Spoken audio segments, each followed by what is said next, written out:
Welcome to the Romancing Like Swift podcast, where we talk craft and the business of being an author while fangirling over Taylor Swift. We're your hosts, Morgana Babin and Emily Jane. On this podcast, we'll discuss what authors can learn from Taylor Swift. There are many amazing Taylor Swift podcasts in existence. We know this. But our focus is on mining Taylor Swift's lyrics and business practices for tips to help our fellow authors excel in their careers. Today, we're exploring a fascinating topic. Every villain is the hero of their own story, inspired by Taylor Swift's knack for portraying complex antagonists in her songs. Songs like I Did Something Bad, Mad Woman, Look What You Made Me Do, and even August show us that there's more to a villain than meets the eye. This is one of my favorite topics because this, I think, is how we make really complex stories as authors. This is how we make a world that feels real and people who feel real. So today we're going to dissect these songs to understand how Swift gives depth to her characters, even the villainous ones, and makes them relatable or at least understandable. It's the most interesting part of a book when there's a reason for things. I think that's why there's been this, I'd say recent, but really this has been going on for the last 10 years. The Disney remakes of the villain story and the origin story. It makes us care for the villain. And then in a way, by caring for the villain, it hits harder when they act the way they do. I'm the author that years obsessing over Once Upon a Time and loving how everything was not as it seemed. So I guess I'm quite intrigued to see what we can pull out of Taylor's songs to help us do more of that in our books. Yeah. I think that the more we can reveal motive and goals for every single character on the page, the more real our world feels and the more our readers will want to dive in and go deeper into our worlds, which is what we want, right? Exactly. That whole idea of knowing the motives and having all these well-rounded details, they're the things that make a character stand out and become a reader favorite or the next character in a book. Like, they don't necessarily have to be the villain, do they? That's a good technique for all of our characters, as you say. Yes. But let's circle back to Taylor Swift because she has a knack for getting into motive for every point of view in her song. And I think we can look at her recent discography, especially as like the Taylor versions are coming out and we're sort of reviewing all of her stuff all at once. And we can see the songs in which she portrays herself as the villain. And those are the songs, the ones where she's portraying herself as the villain, where we automatically love that point of view. That's an easy win in terms of loving a villain story. She does that with songs like I Did Something Bad. She doesn't just admit to the wrongdoing, but she owns it. She sort of revels in it a little bit. It's not just about the bad things that she did, but she clearly lays out why she did them and that she did them because she's trying to take control of her narrative, right? And this is Reputation was very much a transformative album for her because she's transforming herself from the media ingenue to something more complex. That's something that probably has developed from the Miss Americana documentary and how she says in that her entire career up to that point was about being perceived as good. Except no matter what she did, the media found a reason for why she was not good and caused a fundamental, I don't know, fracture in her belief system, which then led us to Reputation. And it's funny, I think, that we can see pieces of that in Reputation onwards. She's not just putting on the villain, she's playing with it. It's a costume. Right. And we know she is doing this because of her relationship with the media. We know that they are always looking for ways to build her up and then tear her down, right? This is what the media loves to do with famous people. But the genius of Taylor, we've talked about this before, is the way in which she makes her story the archetypal female story, right? And Reputation is about her exploring people outside of us want to tear us down, not just when we're famous. It is not just the media does this to her because she's famous, but this is what society does to women. It's a universal story. They treat all women like this eventually. The moment we stop being the ingenue, we become the villain. On just a side note, that idea of there are factions in society that want to tear you down. I've seen something rather unsettling today, and basically, well, multiple situations actually in the last week where authors are being bullied. They're being bullied for pointing out problems, and they're being bullied for trying to help people. I'm talking big authors, and so the thing for us to remember is just because we share a common industry or a common genre, or we're all trying to push ahead and promote books and write books, it doesn't mean that everyone's your friend. And we should be careful in all instances of our lives, particularly when it comes to the online stuff.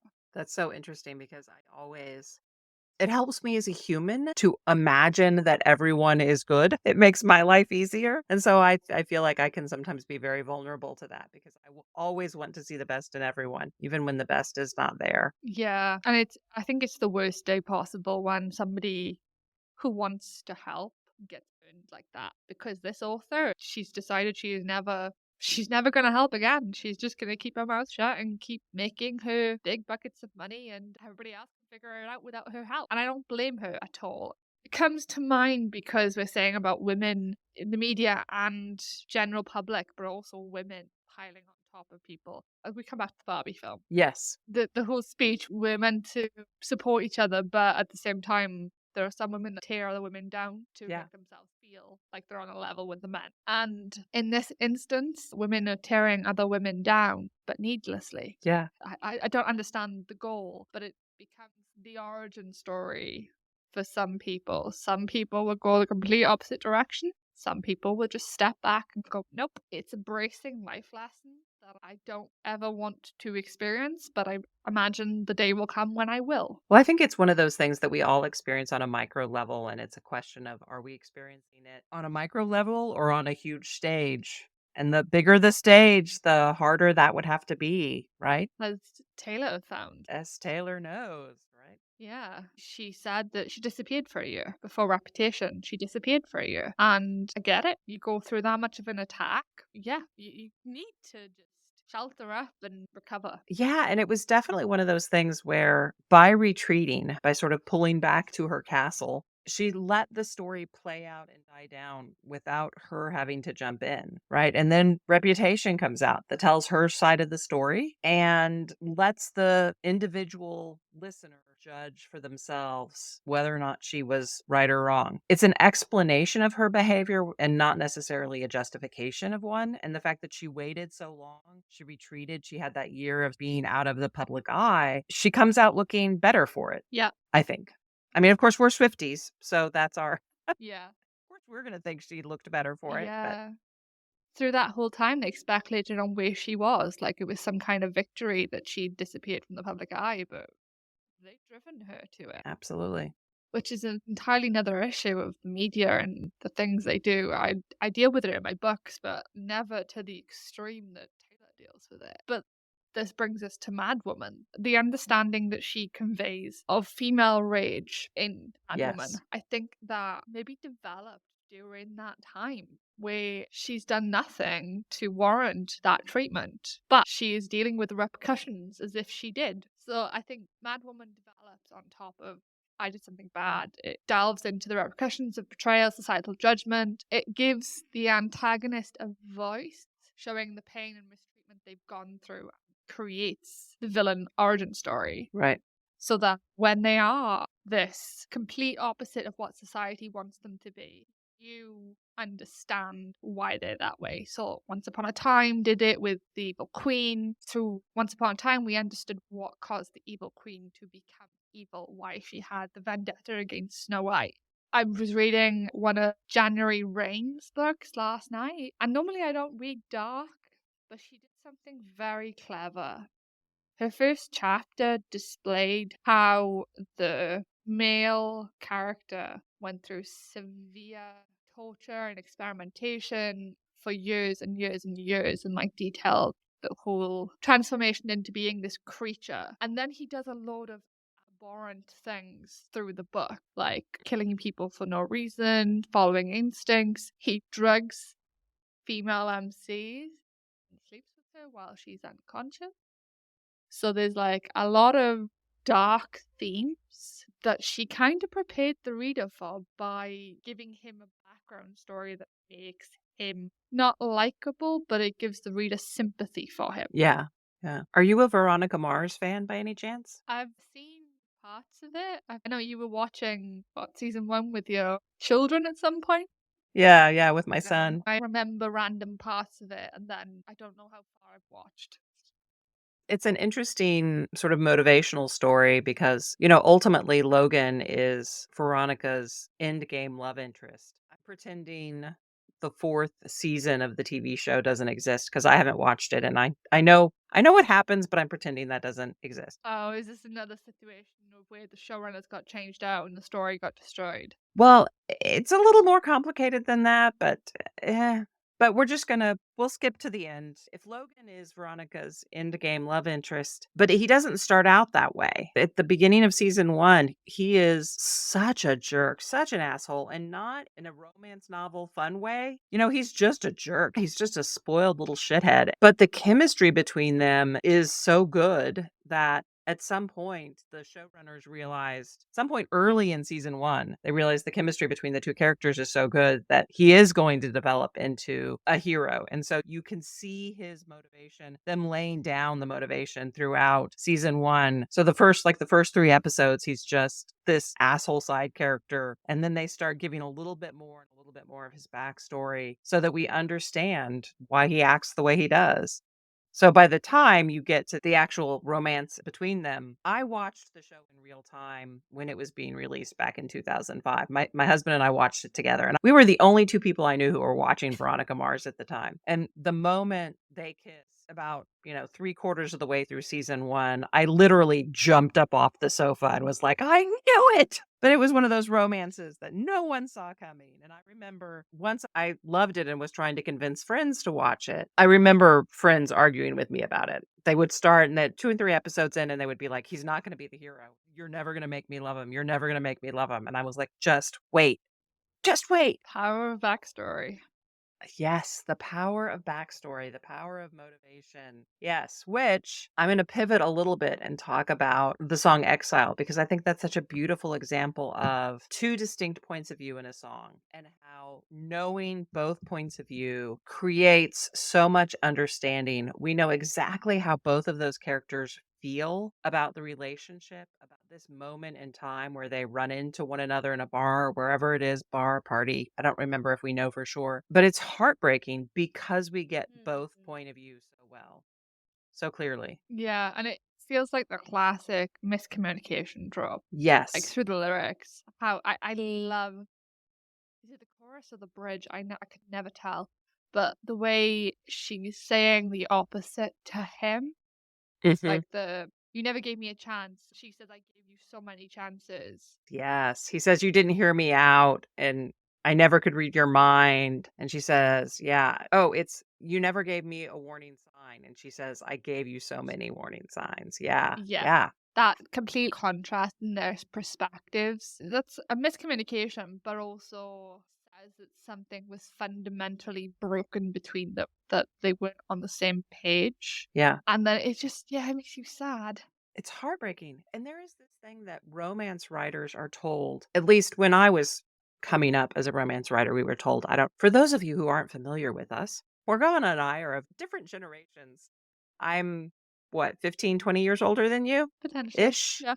Yeah. So when I was coming up as a romance writer, one of the bits of advice we were told over and over again was don't make the entire conflict of your story based on a miscommunication. And I think what this was coming from was in the 70s and 80s there were stories where the characters would fall in love and then they would be driven apart because of a scene where the heroine runs into the hero somewhere and he has his arm around another woman and she's like, "Oh my gosh, that must be his wife." And then the heroine runs away and 20 years later they run into each other again and the heroine realizes that was not his wife, that was his sister, and it's 20 years wasted.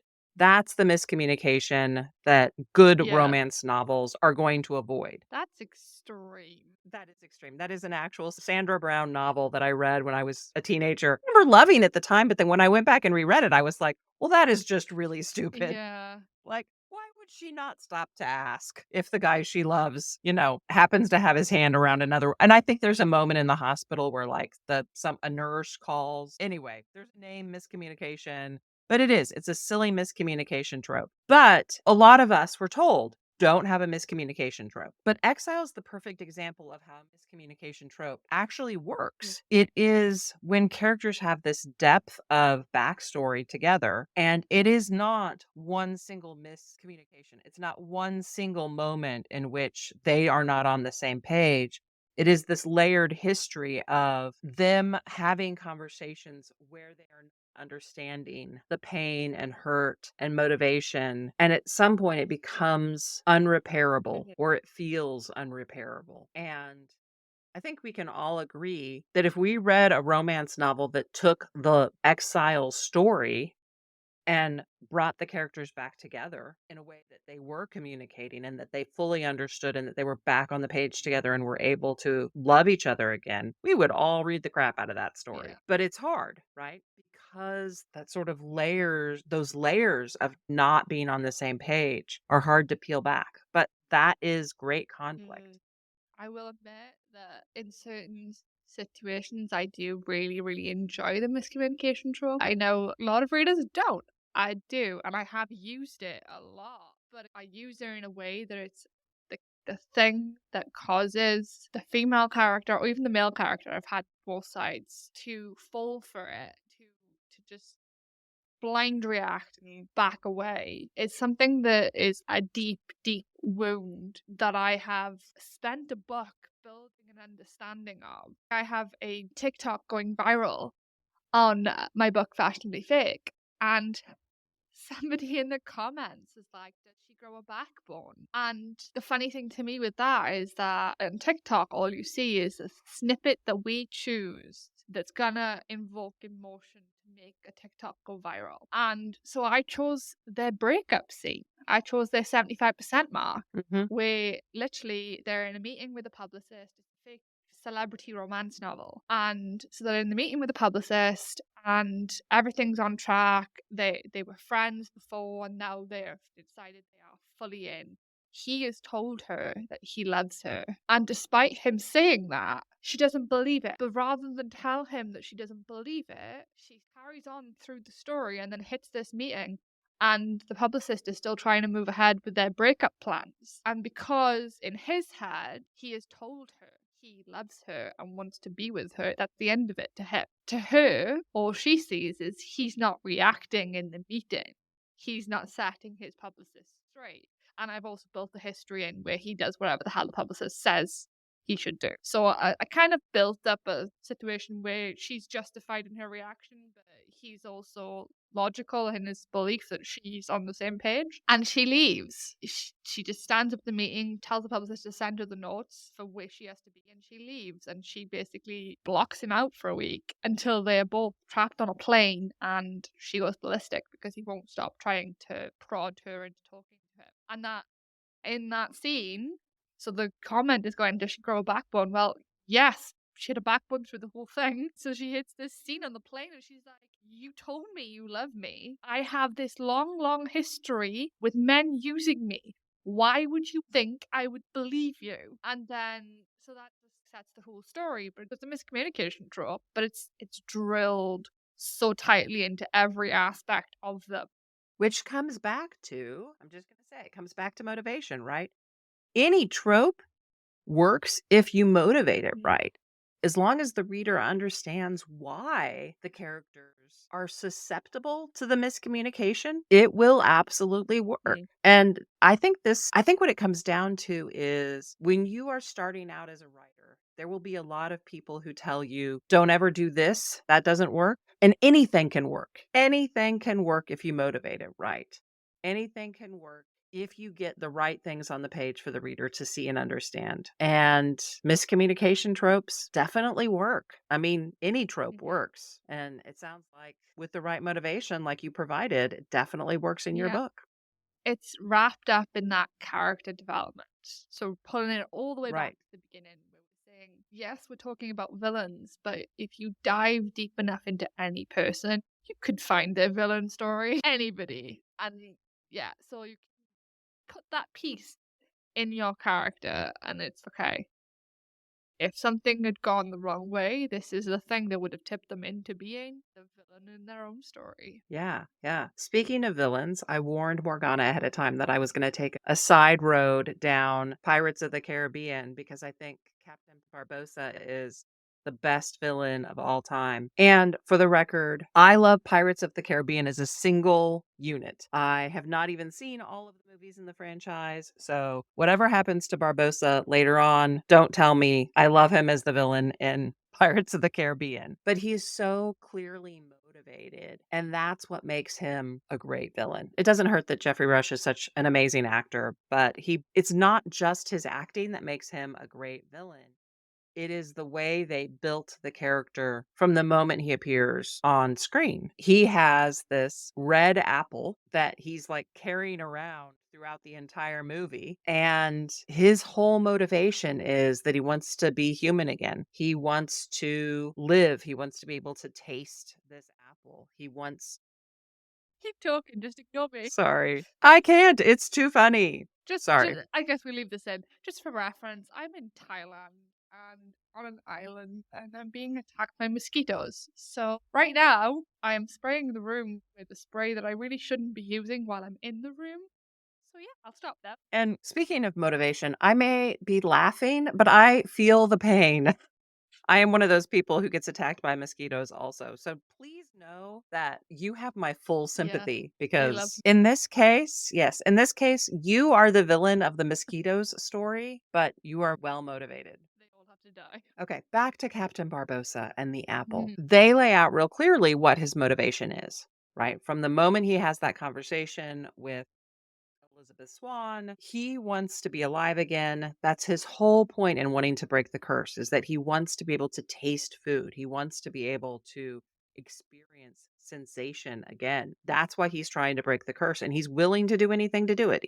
He's willing to kill the heroine of our story because she is not the heroine of his story. He's the hero of his own story, the story in which he wants to become human again and he wants his all of his men to be human again as well. And to do that, he has to have the blood sacrifice of he believes Elizabeth Swann. But he's carrying this apple around the whole time and there's this beautiful moment at the end where he finally becomes human again. And he is then, of course, immediately killed by Captain Jack Sparrow. But the moment where the apple rolls out of his hand is so poignant because he finally got it. He finally got the ability to be human again, and then, of course, was killed, but the curse was broken. And this goes back to something we were talking about a couple of episodes ago about the arc of justice and how in great genre fiction, all of the characters get what they deserve. He deserves to be human again. He is the bad guy, he's the villain in the story, but he's a villain we care about. And even though he dies, he gets what he deserves. He gets to feel human sensation again. That's his character arc, and it's beautifully done. And that is what you want for every single character on the page in your books. You want a complete character arc, even if they're not redeemed in that story. You want the characters to get what they deserve because that's what creates a satisfying read for your Yeah. readers, a satisfying story. And also remembering that nobody is born evil, they're all Right. made. So looking at what makes a person or breaks a person to make them that way. I don't know, for some authors writing fantasy and crime and the whole spectrum, that's a handy thing to remember. Yeah. Okay. Practical writing tips for authors. First off, make sure that if you have a villain in your story, they have goals and motivation of their own. It can't be just that they are, cackling evil in the corner and rubbing their hands together. They have to have reasons. We're not 90s Disney anymore. Yes, we are not. Though, come on, 90s Disney. That was like Lion King. Scar has great motivation. I was thinking as I said it, it's not 90s, it's what is it, like You meant 70s? the 60s, Yeah. yeah, 60s, 70s. Scar has great motivation. He's still a jerk, but, he still has good motivation. So, one of the tips, and I have done this, even if you are not gonna have the character's POV on the page, you can write scenes in your antagonist's point of view. There are certain books that call for having those scenes on the page. There are other books that don't. You can still write the scene, you can still mentally plot it out. I like to have, depending on how complicated my story is, I like to have like a GMC chart for everyone somewhere. Sometimes they're written down, sometimes the GMC is not written. I like to do a lot of like breaking down my books after I finish a draft. Mhm. So, in a more complicated story, I will have GMC charts that I write for characters after I have finished the first draft to try and make sure that everyone is well motivated and that I know what characters are thinking about and planning throughout the Mhm. scenes. Whenever you have a scene with multiple characters on the page, and by multiple, I don't mean 2, I mean 4 or 5, I need to know what each of them is angling for, what each of them wants, what their goals are, because that impacts how they interact. That impacts the flow of dialogue. That impacts how things play out. For example, your scene where you had the hero, the heroine, and the publicist clearly has their own goal, Mhm. right? They are angling for something and that is impacting the flow of conversation the other two characters. So that's one thing. Just make sure you've got GMC for all of your characters, even the antagonists, even the side characters. Try and find redeeming qualities for everybody. Find the foibles that make your antagonists human, and then you can use your secondary characters also to provide insight into that backstory. Reveal other parts of their personality. I think I know, but what does GMC mean? Oh, that's a good question. When I used it, I thought, I wonder if I should break that down. GMC is goal, motivation, and conflict. So it's writer shorthand. I guessed right. Yes. Writer shorthand for goal, motivation, and conflict. No, it is not an American truck brand. It is, but for our case, it's not. In the twisted, winding way that this podcast seems to go, another way Taylor portrays the villain in her songs isn't just situations like Reputation, where she is the villain, but also songs like Mean, where she is impacted by the villain. I would say that in some of the songs where she's singing about the villain, there is no redeeming light in the way she portrays them. Whereas when she's singing about her being the villain, we get a perspective. I think in a book, you have got to go a little deeper than you do in a song. I mean, let's be honest. Songs are 3 to 5 minutes. Books are a little bit longer. I feel like I want to have an understanding of what is motivating the villain always. And it is also true that as a writer, you have to understand things that your reader doesn't. So there are going to be times as the writer where you understand more about the villain's backstory than you ever need to let the reader know. The reader doesn't necessarily need to know all of the elements of a villain's motivation and their goal, but you need to know it so that they act consistently on the page, so that every time they show up, they are the same character. Every time they show up, their path through your character's story should be consistent. I'm assuming that in the book you're talking about, the publicist, that the publicist's behavior is consistent through the book. He or she is always angling for the same thing. She's always controlling. She's always trying to dictate the way the relationship goes under the Yeah. guise of doing her job. Yes. So I suspect that even if it never shows up on the page, you have an internal story for that character that doesn't necessarily appear on the page in any form other than how she acts throughout the book. Here's where my lack of a craft background shows. I didn't know she was the villain until my editor told me what I was stuck at the 75% mark. And I was like, I don't understand how to break them up. Because I have to have a third act breakup. This is my brand. Fair dues to anyone who can write a fulfilling ending to a book without a third act breakup, but I need a third act breakup. I love them. I got the 75% and I didn't know what it was. And my editor went, she's sitting right there. So I didn't know. I don't have a backstory for her. So this goes back to a thing that I talk about, which is like the difference between a plotter and a pantster. And if you're not a writer, a plotter is a writer who plots things out before they actually write the book. A pantster is someone who writes by the seat of their pants. There is this idea, I think, that pantsters don't need to understand how plot works. I think pantsters do understand how plot works. They understand it on a more gut level, a more intrinsic level. And so I bet once you understood that she was the villain of the story, you went back and layered things in, even if it was just a tiny tweak to dialogue so that her behavior was consistent. I bet your editor, She probably did, and I think it was already there, honestly. yeah, because you knew on a gut level what was going on, Yeah. even if you hadn't done it intentionally. I think for my editor to jump straight to she's the villain, I laid her out as the villain through the entire book. Yeah, I just didn't realize it in that situation. yeah. But she had consistent motivation through the whole thing, right? She was doing what she believed was best for her client because she was wanting to make money and wanting to make money for her client. That narrative is going on in the back of your mind as you're writing her, even though her goals are not consistent with what the hero wants. And so, the way you've described it, there's a miscommunication trope not only between the hero and the heroine, but also between the hero and his manager, Publicist. right? Yeah. Yeah, his publicist. Yeah, so these things, like, they dovetail nicely, and she's a real character because she has this consistent goal and motivation. It's not necessarily we don't dive deep into her backstory, we don't need to, but she's still behaving consistently.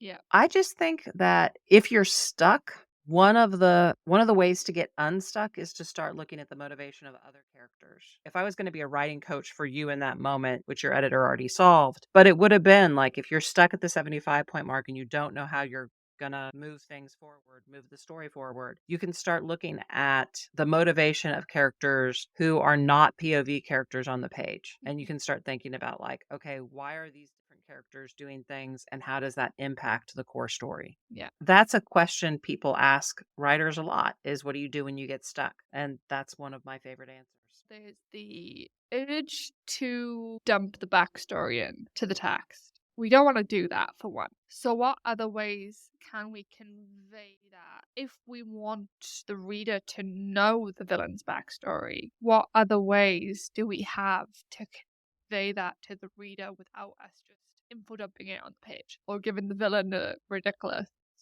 I've won. Here's my monologue. Sometimes I think there's no other way than doing the villain monologue. It's interesting. I spent the weekend rereading some of my favorite historical romance novels from the 80s, some Joanna Lindsay books. I don't know if you've ever read her. No. She's known for her, Fabio covers. So the Oh, Fabio clinch covers, those were her books. And POV was handled completely different in romance novels from that time period. It was more of an omniscient POV. And I have been, as I'm rereading these books, I'm like so envious of the omniscient POV because it makes everything so simple. Because you can get a line of motivation from any random character who happens to be on page if you're in omniscient POV, as opposed to now we have deep POV, usually first person.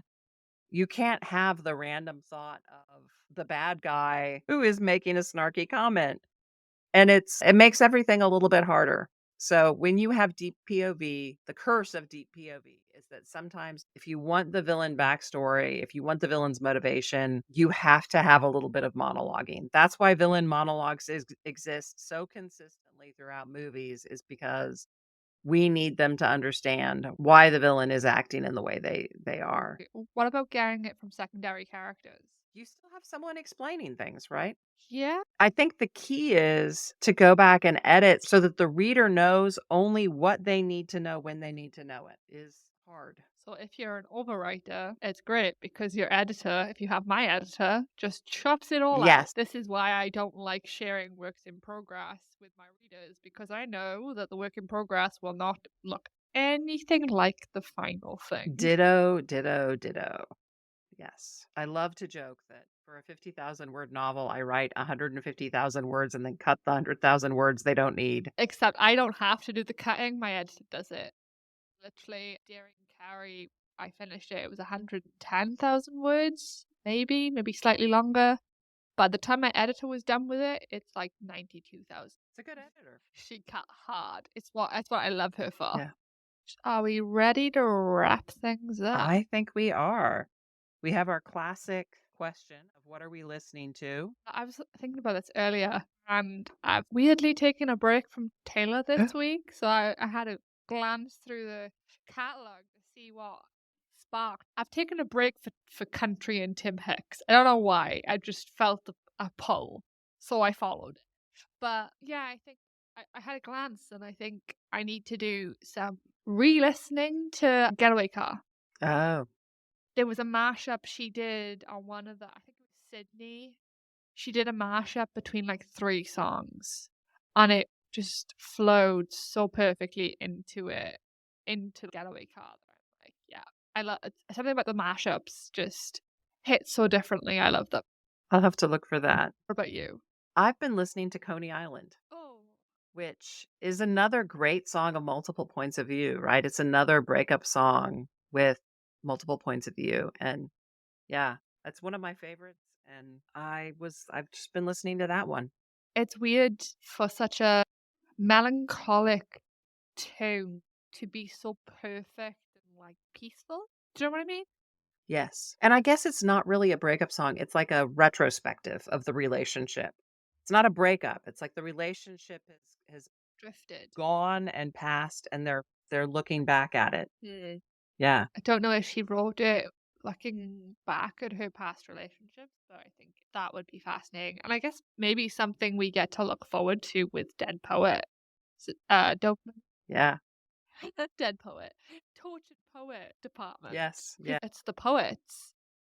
And we all know the greats were very good at dissecting their lives. I wonder how far she's going to dig into her own story, or whether Yeah. she'll take a turn back into the folklore era of storytelling. What do we think about her sudden change of multiple, like, long album titles? Because for a while we had single words, and now all of a sudden with Tortured Poets Department, we've got a longer title. Yeah, but then it got instantly shortened to an acronym. Yeah, true. Instantly. I like the speculation, and we probably need to do an episode just dissecting, maybe when it comes out, just dissecting it.